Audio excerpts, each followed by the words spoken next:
Lire de toutes les couleurs, c'est le rendez-vous à la rencontre d'un livre, de sa création à son émergence. Lire de toutes les couleurs, c'est le rendez-vous de la découverte, de surprises, de témoignages, de parcours aussi divers les uns que les autres. C'est une invitation pour pallier au manque d'exposition de passionnantes plumes en tout genre. Lire de toutes les couleurs, c'est une fenêtre ouverte sur l'échange de ma passion du livre avec toi, lui, elle. Nous y échangerons avec un ou plusieurs invités, des autrices, des auteurs et aussi des professionnels de la chaîne du livre. Je t'invite à suivre ma nouvelle émission hebdomadaire. Yep, mes amis, alors comment allons-nous bien aujourd'hui? Nous allons très bien. Et puis, on dit que dans Lire de toutes les couleurs, nous avons des surprises, nous avons des talents. Et aujourd'hui, c'est ça. Donc, nous avons talent, surprise, tout en même temps. Bonjour, Messan. Bonjour. Comment vas-tu? Ah, je vais bien, très bien, merci. Alors, J'espère que toi aussi. Oui, je vais bien. Je vais bien et en plus, ça me fait tellement plaisir de discuter avec toi, de converser avec toi. De converser parce que nous allons parler de ton ouvrage. Donc, Messan Ewin a écrit Les aventures d'Ellie Tillman. C'est ça. Ellie Tillman, pourquoi avoir choisi ce nom? D'ailleurs, tout d'abord parce que le prénom Ellie, c'est un prénom que j'aime bien. Oui. Et que j'ai toujours dit que je donnerais ça à un de mes enfants. Donc c'est pour ça que j'ai appelé Ellie, parce que d'ailleurs, c'est un prénom, comme je viens de dire, j'apprécie. Et puis Tillman pour le côté, en fait, de sa religion juive, puisque ma mère était de religion juive. D'accord, voilà. Ouais. Ta mère était de religion juive? C'est bien ça. Et toi, as-tu une religion? En fait, vu tout ce qui m'arrive dans la vie, je préfère rester, on va dire, neutre. Je ne dis pas qu'il n'existe pas, je ne dis pas qu'il existe, je reste neutre parce que ma vie a été trop compliquée, mais sinon de base, je suis de religion juive. D'accord. Voilà. Ta vie compliquée, tu le dis, à l'âge de 14 ans, je me suis retrouvée très vite aveugle. Cela fait que les portes de mon adolescence ont été fermées à clé. Oui, verrouillées à jamais, car malheureusement, on ne peut jamais retourner en arrière. C'est bien ça. D'après toi, on ne peut jamais retourner en arrière? Vraiment? Parce que, est-ce que tu penses que ce que tu as aujourd'hui dans ta vie, parce que je pense que là, maintenant, tu as des choses un petit peu... tu t'es lancé un peu des défis. Tu as, entre guillemets, réussi. C'est ça. En fait, tout d'abord, ce que je dis souvent aux gens, c'est que je ne veux pas qu'ils me plaignent. Parce qu'il n'y a pas à me plaindre. Parce que tout d'abord, je le dis souvent, avoir perdu la vue, c'est vraiment été la plus belle chose qui m'est arrivée. Et j'ai aucun regret. Et c'est pour ça, de toute manière, même si je pouvais retourner en arrière, franchement, je le ferais. Mais je reprendrai toujours le même chemin. Je ne changerai rien.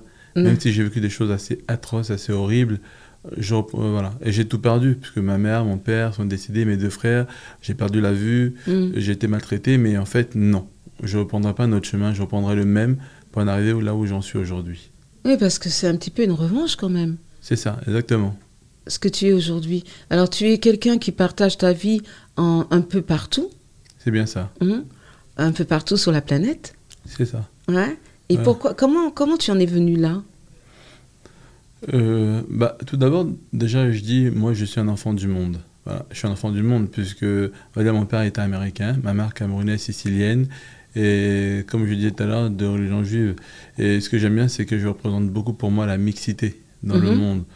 D'ailleurs, c'est pour ça que quand j'ai créé mon entreprise, le logo de mon entreprise, c'est un bébé. Un bébé qui est aussi, on va dire, international. Il a la peau métissée, il a les yeux bleus, bridés, avec une mèche blonde. En fait, j'avais vraiment envie que tout le monde puisse s'identifier en lui. Ce bébé me représente beaucoup. Je l'ai appelé Baby Madison. Donc, c'est pour ça que moi, je ne voulais pas spécialement m'arrêter à un seul pays. Et puis, j'ai eu mes histoires entre le Cameroun, entre la France. Et puis, on va dire, j'ai retrouvé maintenant ma terre promise, comme je dis souvent, les États-Unis. Donc, je suis à Los Angeles, c'est là où est mon bonheur, c'est là où je suis... C'est là où tu te sens bien? Voilà, c'est ça. C'est là où je suis épanoui. D'accord. Quand tu arrives donc sur cette terre, tu te sens bien? Au fond de ton cœur, tout ça? C'est ça, voilà. Exactement. Alors, tu continues à voyager et à revenir toujours vers Los Angeles? C'est ça. Là, je repars bientôt, puisque j'habite là-bas, j'ai ma maison, j'ai tout là-bas, donc je retourne là-bas, j'ai mes amis, donc je rentre en novembre. D'accord. Ta maison de production aussi? C'est ça. Explique-nous un petit peu tout ce que tu fais. En fait, tout d'abord, moi, j'ai été élu le premier styliste, designer et producteur de cinéma au monde aveugle, vu que, comme je disais depuis tout à l'heure, moi, je suis non-voyant. Oui. Voilà. Donc, j'ai créé une entreprise en 2011 qui s'appelle Mason Ewing Corporation, qui est basée aux États-Unis, à Los Angeles. Et cette entreprise, c'est une holding. Donc, nous, on est dans le domaine de la mode. C'est ça qui m'a fait connaître au départ la mode. Et on est dans le domaine du cinéma. On fait tout ce qui est 3D. On fait des dessins animés. Donc, on fait des jeux vidéo. On a un département label de musique. On a une maison d'édition. Donc, on est vraiment dans beaucoup de domaines. On fait aussi tout ce qui est chocolat. Voilà. Du chocolat. Voilà. On a plein de projets qui sont en préparation. Alors, quand tu dis « on », c'est parce que tu collabores toujours avec des personnes? C'est ça. Bah, de toute manière, on ne peut pas travailler tout seul. Ouais. Et puis moi, comme mon père était américain, vu le sang américain coule dans mes veines, je dis souvent, moi, j'ai compris que c'est l'union qui fait la force.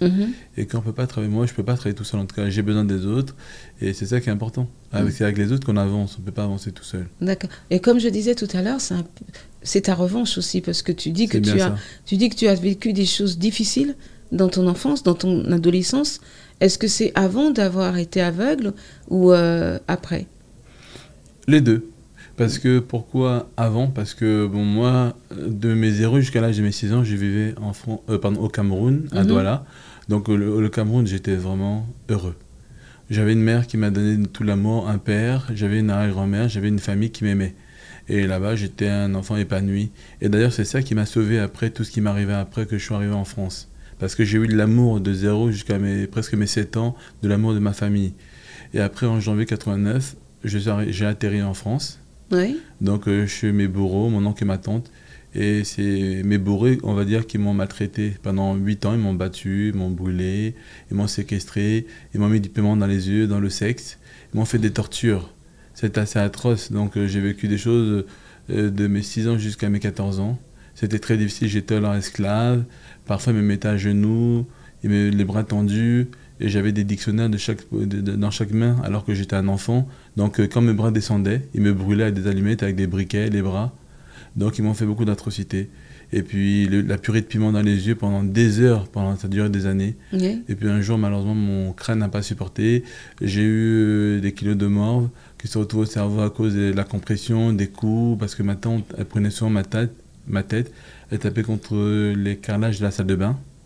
Et donc, toutes ces choses-là ont fait que j'ai commencé à avoir une époque des douleurs aux yeux, avoir on ne sait pas d'où, des mycoses qui ont commencé à pousser dans mes yeux. J'ai commencé à avoir des douleurs au crâne. Et puis, ça m'a provoqué une crise d'épilepsie. Et je suis tombé dans le coma. D'accord. Et donc, je suis resté 3 semaines dans le coma. Et 3 semaines dans le coma, on m'a opéré 3 fois de la tête et puis je suis décédé. D'accord. J'étais à Necker, en France. Et tu es décédé, tu dis? Ouais, c'est ça. Ouais. Et comment tu es revenu à la vie? Déjà, je ne sais pas. C'est juste que je suis revenu alors que j'étais prêt à aller à la morgue. Hein, je suis revenu à la vie. Ils avaient marqué que j'étais décédé. Quand j'étais à Necker, on m'appelait le ressuscité. Moi, je ne savais pas parce que je suis revenu à la vie. Et c'est quand je suis sorti du coma, peu de temps après, on me l'a dit quelques temps après, le temps que je récupère parce que j'étais encore trop fragile. Oui. Donc on m'a dit que en fait, j'avais échappé à la mort, que j'étais décédé, que je revenais à la vie. Et on m'appelait le ressuscité en fait, à l'hôpital Necker. Et est-ce que ces personnes, donc, tu dis quand même encore, ma tante et mon oncle, tu arrives quand même à dire encore que c'est ta tante et ton oncle? Est-ce que ces personnes ont pu être condamnées pour ce qu'ils ont fait? Alors mes bourreaux, je dis des fois mon oncle et ma tante, oui. Même parce que, on va dire, c'est plus une question de réflexe. Parce que pour moi, c'est plus ma famille. Par exemple, mon oncle qui s'appelle Lucien, pour moi, c'est une atrocité parce que moi, dans mes papiers, il y a toujours ce prénom, le prénom Lucien, le prénom de mon bourreau, et j'ai fait les démarches pour le retirer. Et en France, ils ont refusé. Alors que ça ne rend pas compte, mais c'est quelque chose qui me détruit. En fait. Mais je croyais qu'il y avait une loi qui disait qu'on pouvait enlever... dis donc. Peut-être poulet blanc, mais pas poulet noir. D'accord. Voilà, parce que c'est ton deuxième prénom? Non, c'était même dans les papiers de base, c'était même dans mon premier prénom. En fait, mon oncle et ma tante, ils ont fait beaucoup de choses qui sont atroces. Le changement de mon nom, de ma date de naissance, ils ont changé pas mal de choses. Dans le but aussi que mon père qui était vivant ne puisse pas me retrouver. Et donc, grâce à l'aide sociale enfant, j'ai retrouvé mon père. Et puis après, plus tard, il est mort, en fait. Donc, on n'a jamais pu se voir, en fait, malheureusement. Oui. Mais ce qui est bien, c'est que tu as aussi le courage de dénoncer ça. C'est Parce ça. que souvent, quand on subit des atrocités, on n'a pas le courage d'en parler. C'est ça. Bah, c'est ce que j'ai fait pendant... Parce qu'en fait, quand j'étais petit, de l'âge de mes 12 ans jusqu'à de mes 14 ans, en fait, j'ai fait des fugues, j'ai fait des centaines de fugues. Mm. Je suis parti en fugue, en fugue, en fugue, j'ai commencé à fuguer. En fait, j'étais cherché à l'aide. J'espérais vraiment qu'on allait m'écouter, parce qu'à cette époque, j'avais entendu qu'en France, il y avait des aides, qu'on écoutait les enfants. Et en fait, ça n'a pas été mon cas à moi. Vu que quand j'allais voir la police, j'ai fait plus d'une centaine de comme ça de police. Et chaque fois que j'étais chercher de l'aide, en fait, personne ne m'écoutait. La police ne me croyait pas. Ils me battaient, ils me tapaient, ils m'enfermaient dans une cellule. Ils rappelaient mes bourreaux. Mes bourreaux venaient me rechercher. Et j'étais maltraité de pubelle. Et donc voilà. En fait, j'ai fait que ça. Et chaque fois que j'allais en fugue, je partais de plus en plus loin dans le but qu'ils ne me remettent pas chez mon oncle et ma tante. Mais malheureusement, chaque fois, ils me remettaient chez mes bourreaux. Il y a des choses qui sont incompréhensibles quand même. C'est ça. Et comme je dis, c'est pas... Si j'avais fait une, 2, 3 fugues, j'aurais compris. Là, c'était une centaine de fugues que j'ai faites à l'époque. Et j'ai été voir vraiment la brigade des mineurs, tout le monde était au courant. J'ai même une fois, je me rappelle, j'étais jeune, je venais de sortir du collège, j'avais fait exprès. J'avais fait semblant que j'avais perdu toutes mes affaires, que je ne me rappelais plus, que j'avais stimulé, que j'avais perdu la mémoire. Que je ne me rappelais plus de comment je m'appelais, juste dans le but pour qu'on me place autre part. Et en fait, un policier m'a mis la pression, m'a tapé, et donc j'étais obligé de dire mon nom. Et donc, mon nom, ma tante est venue me chercher. Donc, en plus de ça, même un policier rentre dans cette histoire de violence quand même sur un enfant. C'est ça. Ben, tu sais, tout à l'heure, tu m'as demandé, par exemple, si... Bon, bien sûr qu'à l'époque, j'ai porté plainte parce que... Pourquoi je me suis enfermé? Parce que pendant des années, quand j'ai appelé à l'aide, on ne m'a pas écouté. À un moment, on n'a pas su quoi faire de moi, vu que j'étais un objet, je veux le dire comme ça. On m'a placé dans un hôpital psychiatrique qui s'appelle la Salpêtrière, dans Austerlitz, j'avais 12 ans. Je ne sais pas pourquoi on m'avait mis là-bas. De base, on ne m'a pas dit que c'était un hôpital psychiatrique. En fait, on m'a piégé. Donc, je suis parti là-bas pendant des mois. Ce que ça ne s'est pas très bien passé là-bas. Tout ça, ça a été vraiment horrible pour moi. Je me suis retrouvé là-bas. En fait, je me suis enfermé. Et en plus, je voyais une psychiatre de l'hôpital psychiatrie à qui je parlais. Mais tout ce que je lui disais, elle notait. Bon, ce qui était normal, ça c'est normal. Il n'y avait pas de souci. Et un jour, elle m'a choqué. Elle appelle ma tante. Elle demande à ma tante de venir pendant la réunion. Donc moi, quand je viens dans la salle, je vois ma tante. Alors, j'ai 12 ans, je suis pétrifié, j'ai très peur. En plus, elle ose dire devant ma tante, oui, il nous a raconté tant de choses, on ne le croit pas, et c'est pas possible, ça ne peut pas exister, il a beaucoup d'imagination, c'est un gros menteur, il ment énormément. Dit ça devant, et puis ma tante, bien sûr qu'elle a dit c'était pas vrai, que j'étais heureux chez eux, elle ne comprend pas pourquoi, et voilà. En fait, c'est vraiment des choses que j'ai trouvées traumatisantes. Et oui, et finalement, oui, tu avais de l'imagination, puisque tu nous dis, mais de l'imagination pour autre chose. Parce que tu nous dis, dans la préface de ton ouvrage, tu nous dis que tu étais enfermé et tu imaginais donc une belle vie. C'est ça, exactement. En fait, j'imaginais une belle vie. Et c'est drôle parce que toute ma vie, pendant que tout le monde cherche par exemple une relation amoureuse, moi, vu que j'étais scolarisé, ça n'a jamais été le problème. Mais moi, je cherchais quelque chose, le meilleur ami. La personne qui serait là pour moi, à qui je pourrais parler, parce que j'ai tellement été tout seul. Où j'habitais, je voyais souvent les enfants jouer dehors, ils étaient ensemble, ils étaient par 2, par 3. Et en fait, je ne comprenais pas pourquoi moi, je n'avais pas le droit de sortir, alors que quand j'étais au Cameroun, j'étais heureux. Contrairement à ce que disent les gens, moi, quand j'étais en Afrique, j'étais heureux. Voilà, j'étais équilibré. Mais tes bourreaux, ils étaient de quelle origine? Mais mon oncle et ma tante camerounais. D'accord. Camerounais, et puis voilà. Donc, voilà. Et c'est ça, donc j'ai jamais compris. Et c'est vrai que donc, pendant 8 ans, c'était des amis imaginaires, des amis créés par papier. Et heureusement aussi, je pouvais lire en cachette. Heureusement, j'ai été scolarisé parce que je ne pense pas que j'aurais tenu. Parce que franchement... Comment ça se passait à l'école? À l'école, je ne pouvais rien dire. Parce que déjà, il ne faut pas oublier, je venais d'arriver en France, je ne connaissais pas les lois. Je ne savais pas du tout. Moi, ça m'était jamais arrivé tout ça en Afrique, donc je ne connaissais pas. Donc j'étais un peu... Dieu merci, heureusement, vu que j'étais un enfant, donc je cachais tout, donc je jouais avec mes amis. J'ai la chance que... Et ça a été la plus belle chose que j'ai rencontrée en France, c'est les gens merveilleux, tous les amis que j'ai connus dans mon enfance, que je vois toujours jusqu'à aujourd'hui. C'est eux qui m'ont sauvé la vie, en fait. D'accord, donc tu as lié de l'amitié à l'école. C'est ça, exactement. Alors, ce qui est fou, parce que souvent, faut le dire, hein, quand on est noir, on arrive, on a du mal à lier des amitiés à l'école parce qu'on subit du racisme à l'école. Exactement. Et toi, à l'inverse, tu as subi des choses de bourreau à la maison et puis c'est à l'école que tu as trouvé la force en fait. C'est ça, la force, l'amour de plein de gens merveilleux. Même d'ailleurs, je raconte une anecdote dans mon livre, c'est qu'un jour, j'étais chez mes bourreaux à Ponto-Combo, et ben c'était quelques jours avant Noël. Et on sonne chez nous au 2e étage. Ma tante, elle va demander c'est qui.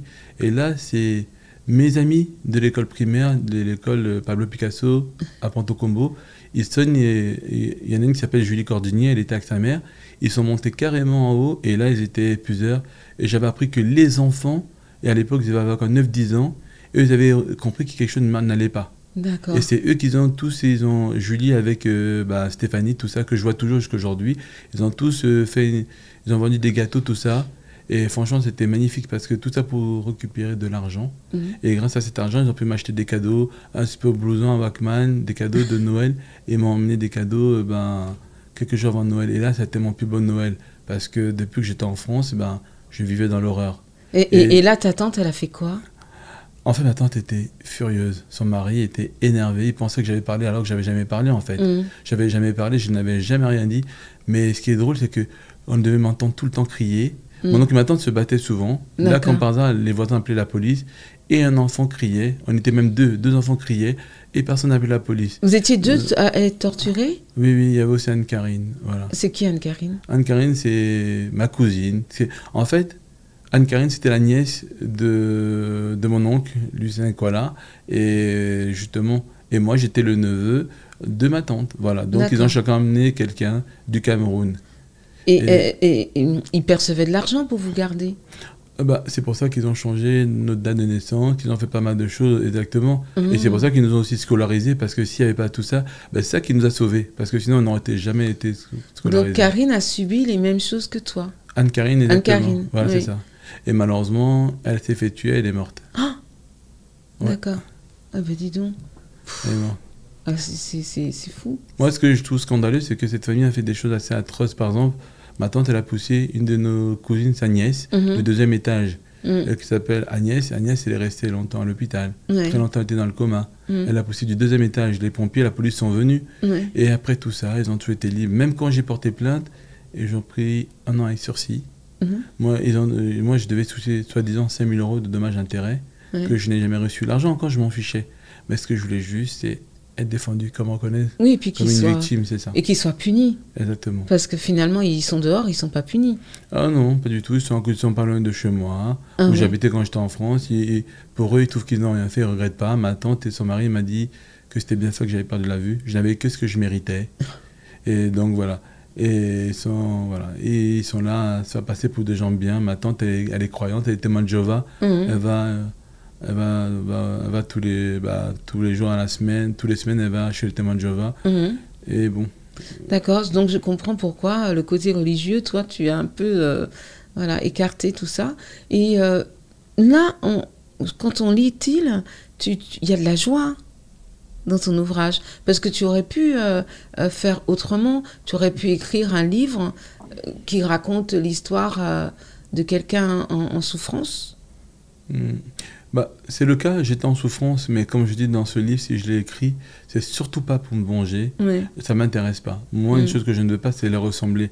Je les ressemblerai pour rien au monde, et pourtant, je sais, ils m'ont tout pris. Ils m'ont détruit parce que ma tante et son mari, c'est à cause d'eux que ma mère, elle est morte, elle s'est fait tuer. Toutes ces choses-là, c'est des choses que je n'oublierai jamais, mais je ne veux pas les ressembler, je ne veux pas avoir la rancœur, parce que la rancœur, ça détruit. Et moi, je n'ai pas envie d'être détruit à cause d'eux. Donc, c'est pour ça que dans mon livre, quand je l'ai écrit, Les yeux du destin, c'est le but d'informer, surtout d'informer, en fait, des choses qui se passent. Il faut que ça cesse, que ça s'arrête, et que les gens, en fait, nous défendent plus et qui nous écoutent. C'est ta photo, bébé? Voilà, c'est ça. Voilà. T'es tout mignon, hein. Avec la couche et tout, c'est vrai, il est mignon. Merci, oui, c'est ma photo de moi quand je suis bébé, exactement. Ouais, d'accord. Voilà. Alors, donc, Les yeux du destin, qui est ton premier ouvrage? C'est ça, exactement. Et ce que j'adore, qui m'a étonné, c'est que quand je voyais, comme je dis souvent, je ne voyais rien. Et maintenant que je ne vois pas, en fait, je vois mieux, j'ai les yeux plus grands ouverts. Par exemple, si tu regardes la couverture du livre, regarde la photo, et ben, une chose que j'avais jamais fait attention avant, c'est que on voit, je suis déterminé. J'ai une main ouverte et une main fermée. Comme si je sais déjà que le monde va m'appartenir. Voilà, je sais déjà où je vais aller. De toute manière, par la vue, c'était mon destin. Je devais y passer par là. Et pourtant, même comme tu m'as demandé tout à l'heure, après, ça a été horrible parce que, en fait, je suis parti en fuite pour qu'on me place. Donc, il a fallu qu'on me place après que j'ai par la vue. On m'a placé dans des foyers, famille d'accueil. Et là, comment ça s'est passé? Eh bien, ça a été le calvaire aussi parce que je suis tombé sur des familles d'accueil où... moi, comme je dis, j'ai rien de négatif contre personne, mais je suis tombé sur aussi des familles d'accueil gentilles. Très peu, mais j'en ai eu quelques-unes. Malheureusement, quand c'était gentil, je ne restais pas. C'est ça. Mais j'ai l'impression que c'est toujours ça. Quand les familles d'accueil, tous les témoignages qu'on peut recevoir, lorsque les familles d'accueil sont gentilles, on ne laisse pas les enfants. Eh non, même le foyer, je ne suis pas resté. Mais dans la famille d'accueil, par contre, quand j'ai eu des familles d'accueil qui me traitaient de sale noir, qui me disaient que j'étais fait pour être brûlé, que je méritais qu'on me brûle, et qui me tapaient, il y en a qui me nourrissaient à la nourriture pour chien. Alors là-bas, par contre, j'y restais. Par exemple, j'avais une famille d'accueil, je me rappelle une fois, ils avaient un caniche noir qui lui manquait une patte. Donc quand on allait dans leur famille, c'était « Ah, vous imaginez, j'ai deux animaux avec nous, pardon. Voilà. Et en plus, ils sont noirs tous les deux, ils sont tous les deux handicapés. » Donc elle me comparait au caniche, en fait. Voilà. Donc voilà, tous ces choses. Et je l'avais dit à l'époque, à l'aide sociale à l'enfance, à l'ASE, ils étaient au courant. Et comme d'habitude, ils n'ont rien fait. Et puis un jour, à 19 ans, le jour de mon anniversaire, c'était une belle surprise. Je n'ai pas été préparé. Je me suis retrouvé à la rue. Voilà, à la rue, SDF, sans papier, aveugle. D'accord. Et c'était l'horreur. En plus, ce jour-là, j'ai eu la peur de ma vie parce que je ne savais pas comment faire, je ne savais pas où aller. Je n'étais pas en sécurité et je n'étais surtout pas préparé. Et là, comment ça s'est passé? Grâce à ma marraine qui s'appelle Dominique Torres, qui était une grande journaliste de France Télévisions, qui est aussi la présidente du comité contre l'éclairage moderne. Donc, elle s'est battue, tout ça, on a fait une conférence de presse. Et elle n'avait pas pu faire quelque chose avant contre tes bourreaux? Non, parce que j'en avais parlé, j'avais contacté après. D'accord. C'est après que tout ça, voilà. Et c'est eux, justement, ils avaient porté plainte, mais l'avocat que j'ai eu malheureusement n'était pas très efficace. D'accord. Et donc, c'est grâce à elle. Mais comme ils n'avaient pas beaucoup de solutions, on m'a placé au SAMU social.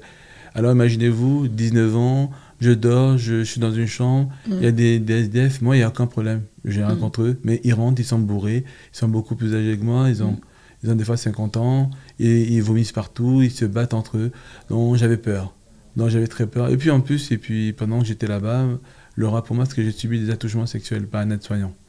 Donc le SAMU social, ça ne les a pas plu, j'ai porté plainte.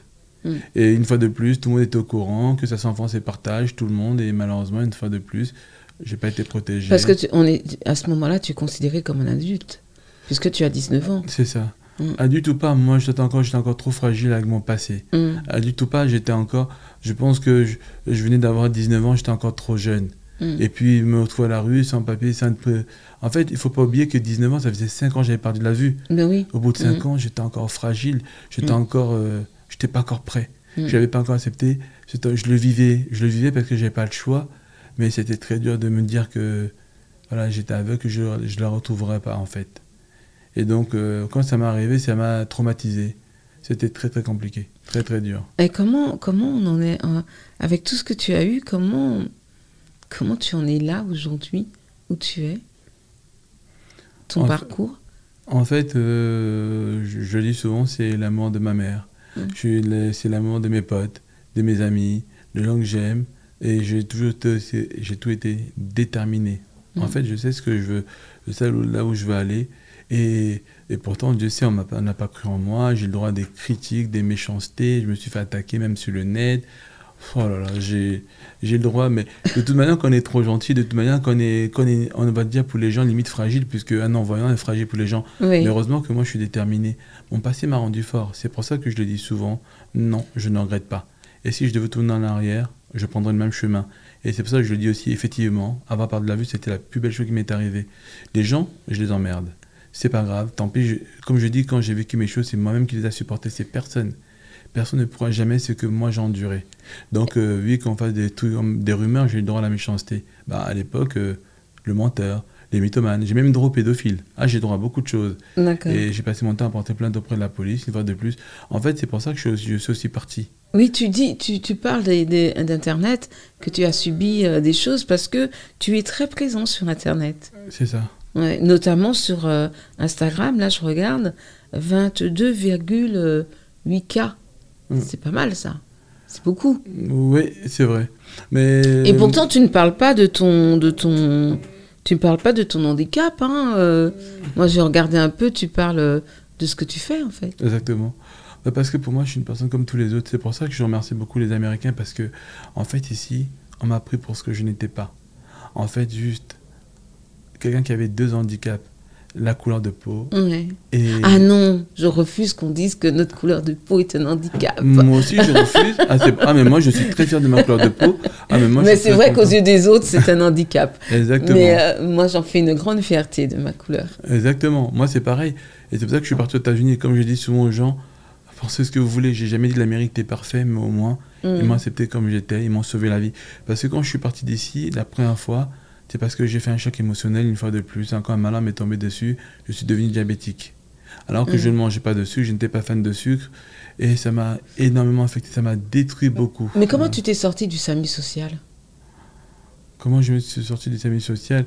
Quand j'ai porté plainte et que... Parce qu'à cette époque, quand tout ça m'est arrivé, je venais déjà de passer beaucoup dans les médias avec la ministre, avec Claire Brisset, parce qu'elle avait été scandalisée par ce qui m'était arrivé. Elle avait fait une conférence de presse à l'époque.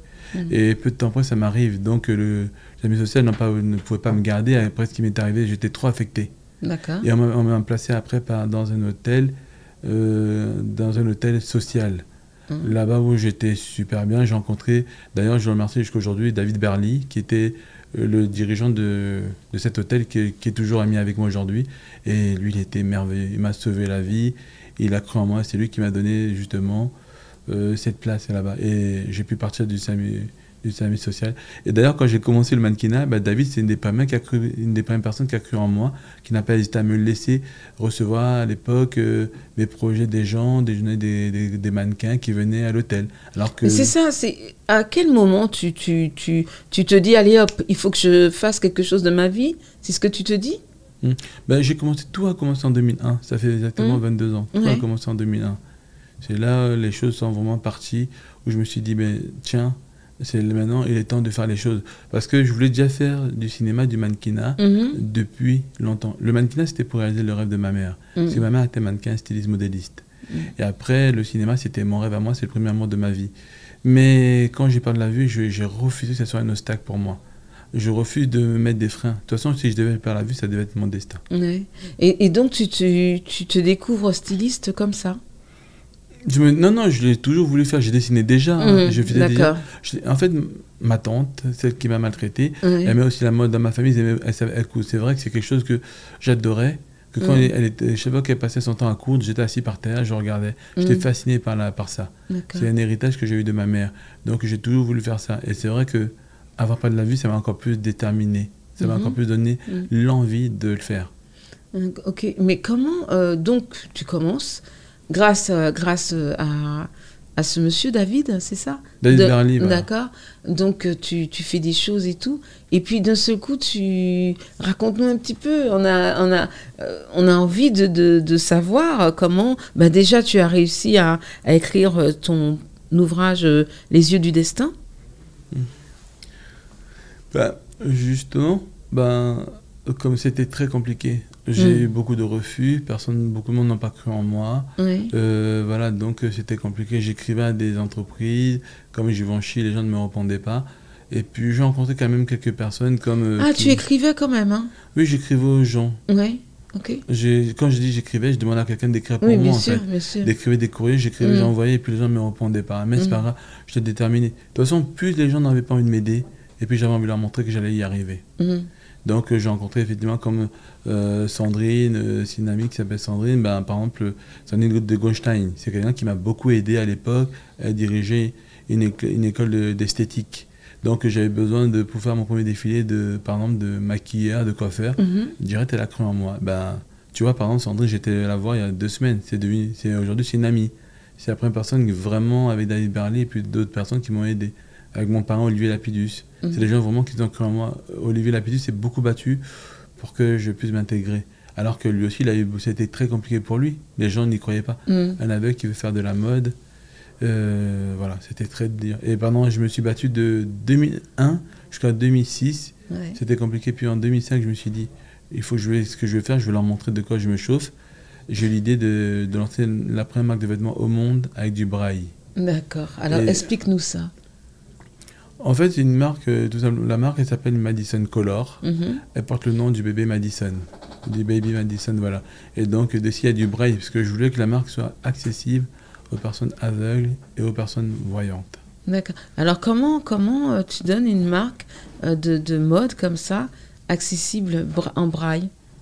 On peut choisir, c'est ça? J'ai trouvé le système. Ouais. J'ai trouvé le système, j'ai travaillé dessus pendant très longtemps. Aujourd'hui, c'est moi qui l'ai. Et je suis content parce que beaucoup m'ont essayé de faire la même chose, ils n'arriveront pas. Moi, c'est pour ça qu'on ne peut pas trop expliquer alors, hein, peut-être. Voilà. D'accord. Voilà. Mais en tout cas, voilà, j'ai trouvé le système du braille. Et grâce à ça, aujourd'hui... Merci, je vois là le t-shirt. C'est tes amis qui t'accompagnent, qui me sortent les choses au fur et à mesure. Qu'est-ce qu'il est beau, ce bébé! Voilà, et ça, c'est Baby Madison, voilà, exactement.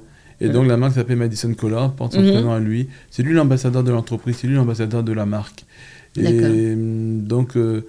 Et c'était mon premier défilé, et puis c'était inattendu. Au début, je suis parti à Foot Locker, acheter des t-shirts, voilà, comme ça.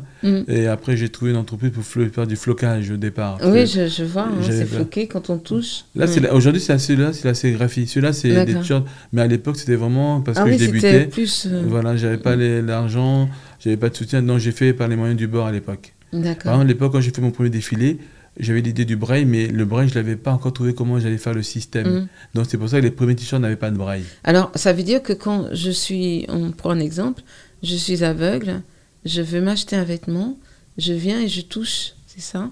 C'est ça. Et là, il y a marqué, parce que le bébé Madison, il fait du skate, du foot, du roller, c'est pour les ça activités qu'il fait, les petits et points, la couleur, là. Voilà, c'est ça. Et les petits points, c'est du braille. C'est du braille.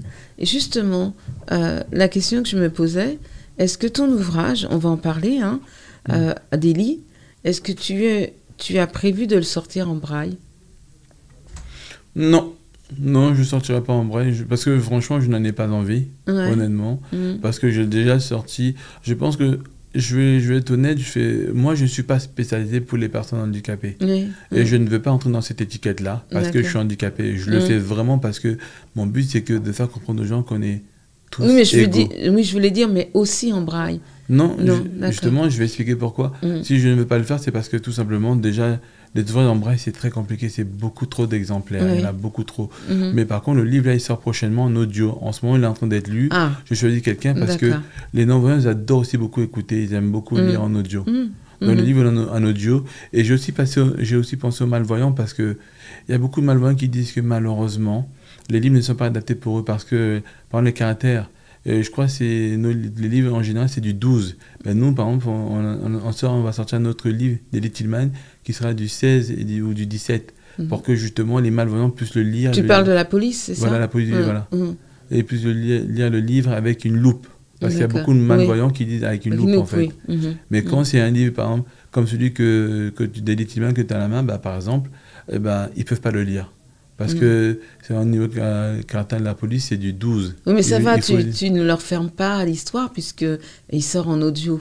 C'est ça. Donc c'est bien. Alors, c'est qui Elie? Elie, c'est moi. Et c'est moi, justement. C'est moi. C'est un jeune qui a tout pour être heureux parce qu'il vit à Jonathanland. Jonathanland, c'est une ville qui est fictive de la Californie, qui est la ville de Baby Madison que j'ai créée. Donc c'est une ville qui n'existe pas. Donc il habite à Jonathanland et Ellie, c'est un jeune qui vit avec ses parents. Donc par exemple... qui n'existe pas, elle existe dans l'imaginaire.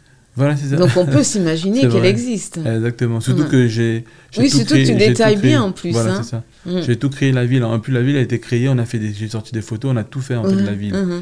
Et donc, il habite à Jonathanland, il habite avec ses parents et sa sœur jumelle, qui s'appelle Kimberly, le prénom de ma future fille et de son petit frère.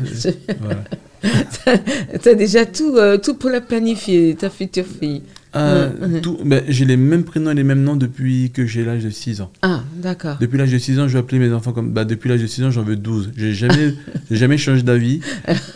Voilà. Quel âge as-tu, là? J'ai 41 et j'en veux toujours 12 enfants. D'accord, d'accord.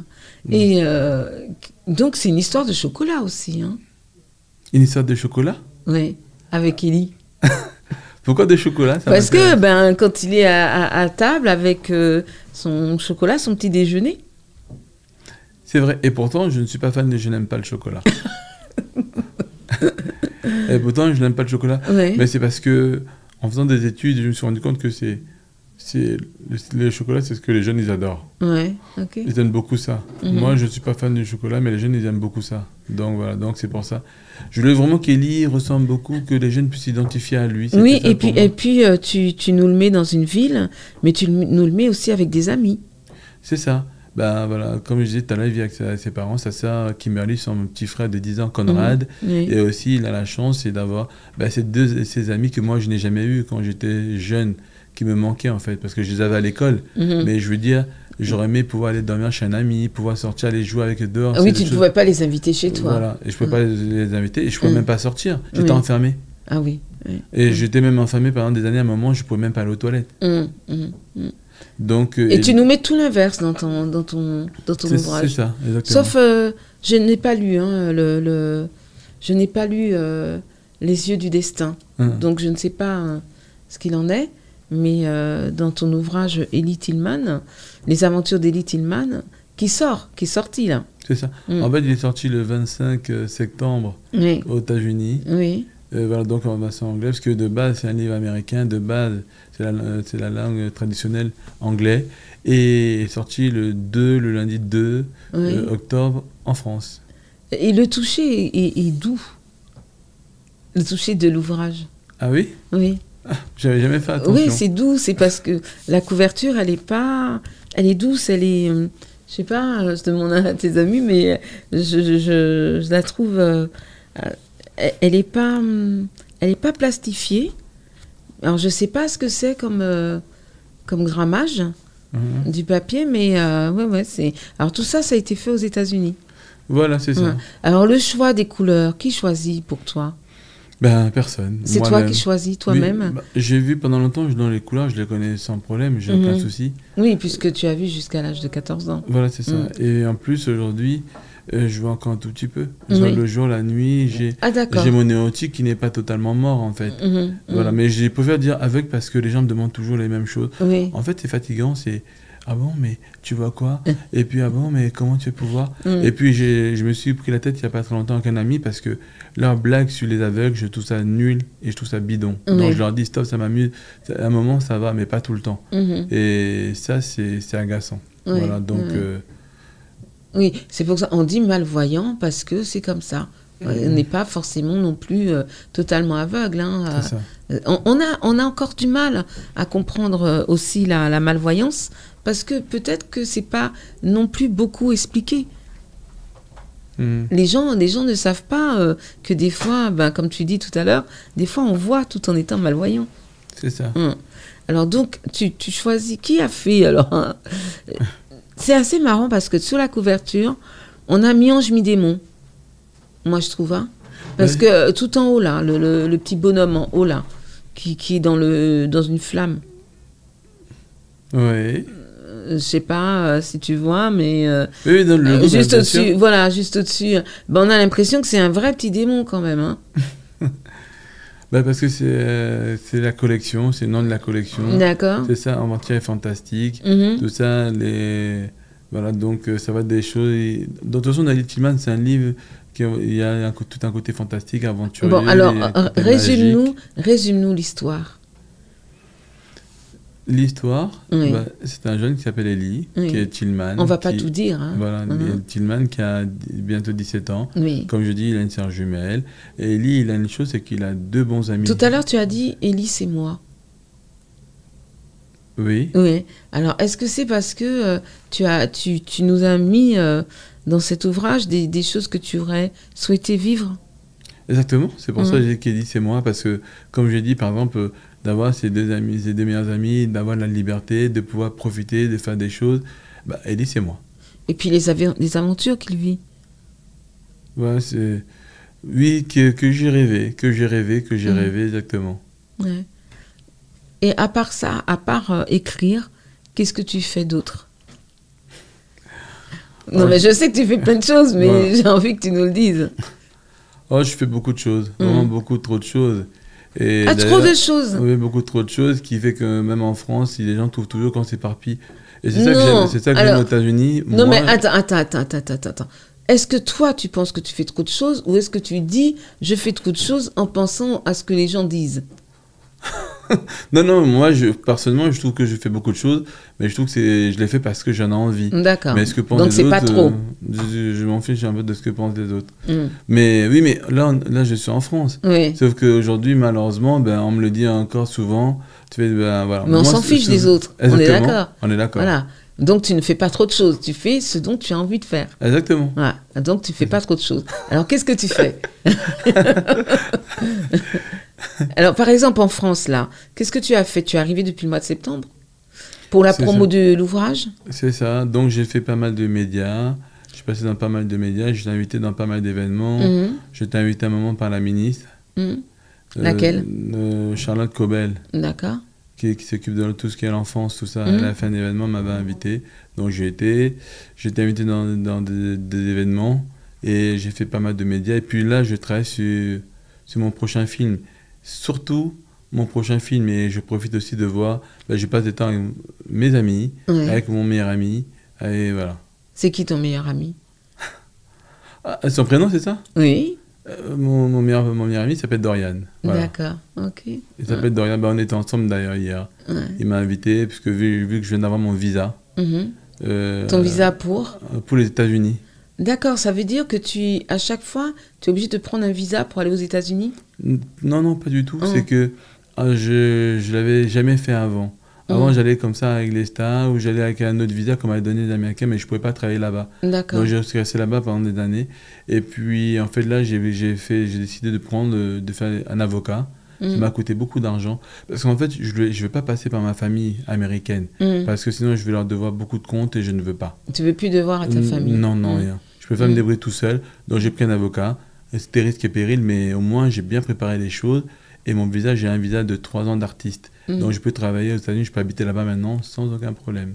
D'accord. Et tes projets, donc là, ça va, le livre, pour l'instant, tu ne vas pas écrire, puisque c'est... Oh, je sais pas, hein, peut-être que tu es déjà en écriture. Si, je suis déjà en écriture, Ah, oui. le deuxième, Les Aventures de Tiliman, le deuxième est déjà en écriture. D'accord, donc c'est une série, hein, on va en avoir Ouais, c'est une saga. plusieurs. Ouais, une c'est ça. saga. D'accord. Le projet s'appelle Le secret Le secret des mandalas magiques. D'accord, ok. Hein. Et on sait combien il va y avoir dans cette saga d'ouvrage? Oh, je ne sais pas encore, jusqu'à ce que je sois épuisé. Jusqu'à ce que je sois épuisé. Et alors, au niveau de stylisme, qu'est-ce que tu fais? Là, quelle est l'actualité?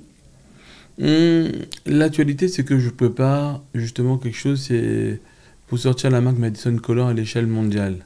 Donc d'abord aux États-Unis, un peu partout. Voilà, c'est ça que je fais en ce moment. Donc là, j'ai été rencontrer plusieurs investisseurs aux États-Unis. Je me suis dit, pendant que j'étais en France, je vais voir pourquoi pas. Même si j'y crois toujours pas, parce que les gens ont toujours du mal à faire confiance aux personnes handicapées. Oui. T'as du mal avec la France un peu quand même, hein? Un petit peu? Je vais te dire quelque chose. Je dis souvent aux gens, les gens ne peuvent pas comprendre parce que moi, j'étais trop une victime. Je vais donner un exemple. Regarde, par exemple, pourquoi chaque fois que je pars de la France, je perds des kilos. Et chaque fois que je reviens ici, je reprends parce que je suis tellement traumatisé. Et puis moi, ça me rappelle beaucoup de choses. Ça me rappelle des cauchemars, beaucoup de choses. Honnêtement, quand je suis autre part, oui, je suis bien. Mais tu veux dire que tu es mieux en perdant des kilos qu'en en prenant? Non, ce que je veux dire, c'est que... non, rien à voir. Ce que je veux dire, c'est que je n'ai besoin de rien faire du tout. C'est que je suis tellement bien quand je suis autre part. Ouais. Je suis parti en Inde, je suis parti en Italie, je suis parti n'importe où. Là, tu m'envoies dans n'importe quel pays, tellement que je suis tellement bien équilibré que je perds sans rien faire du tout. Même en mangeant, je peux manger autant que je veux. Parce que de base, de morphologie, j'ai tout été mince. Mais à cause de l'horreur de ce que j'ai vécu, le traumatisme que j'ai aujourd'hui, c'est un peu compliqué. D'accord, ok, je comprends. Donc c'est pour ça que je peux pas dire que j'ai... Moi en fait j'ai rien contre l'Europe. C'est juste ici, c'est que j'ai pas été protégé. Et ça, personne ne peut m'en vouloir. C'est moi qui ai été traumatisé. Et comme je dis, même dans mon livre, il n'y a même pas un quart de mon histoire. Non, et d'ailleurs, tes personnages, ils sont blancs. Dans quoi, dans Ellie Tillman? Oui. Oui, je fais exprès. Je voulais pas parce que, justement, j'avais pas spécialement envie que le personnage soit noir. Parce que quand je fais des projets, ben non. Et puis dedans, il y a pas que des blancs. Non. Il faut lire dedans, il n'y a pas que des blancs, mais oui, mes personnages sont blancs. Oui. Effectivement, mais pas tous. Madison n'est pas blanc, par exemple, c'est un enfant international. Et oui, là, Ellie, je voulais, parce que c'est comme ça que je l'imaginais. Oui. Justement, j'avais pas envie qu'il soit noir parce que... Oui, mais Madison, c'est pas la même chose. Madison, c'est ton logo, c'est... voilà. C'est ça. Mais dans Ellie, non, tu voulais autre chose. C'est ça. C'est comme, par exemple, l'idée, quand je dis je vais adopter, les gens me disent tout de suite, alors, mais tu vas l'adopter quand en Afrique?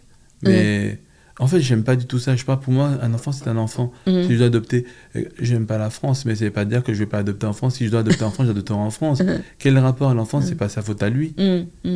Et puis en France, il y a des gens formidables qui m'ont aidé, il y a des gens très bien. Ah oui, parce que tu parles de l'adoption avec des gens et tout de suite, ils veulent te mettre sur l'Afrique, quoi.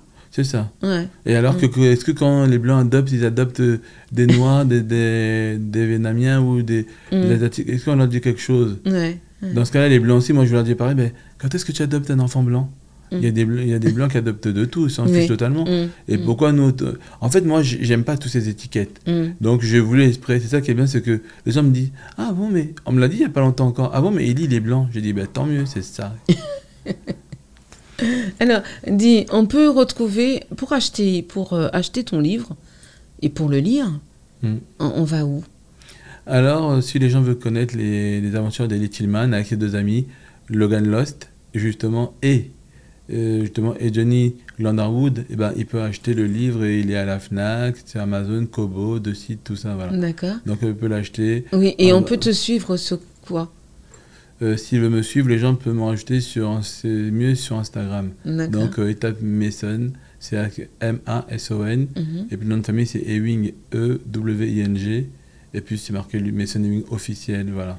D'accord. Donc, voilà, donc, comme ça, ils peuvent découvrir mon histoire, mes aventures, tout ce qui se passe, mon retour aux États-Unis en novembre. Oui, là, bientôt, là. Hein. Voilà. Ah, juste après Halloween, alors. C'est ça. Halloween, tu vas le faire ici.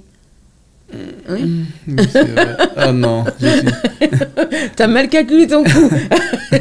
C'est vrai, mais c'est vrai. Mais par contre, moi, je voulais juste dire une chose, c'est franchement, je remercie beaucoup les gens, mes amis, tous les gens qui ont cru en moi, parce qu'il y a des gens merveilleux que j'ai rencontrés. Il y a des célébrités super qui m'ont soutenu. Je remercie aussi mon équipe parce que j'ai la chance d'être entouré par... Mais là, tu es avec deux camarades, là. Voilà, par Franck Kozakevich.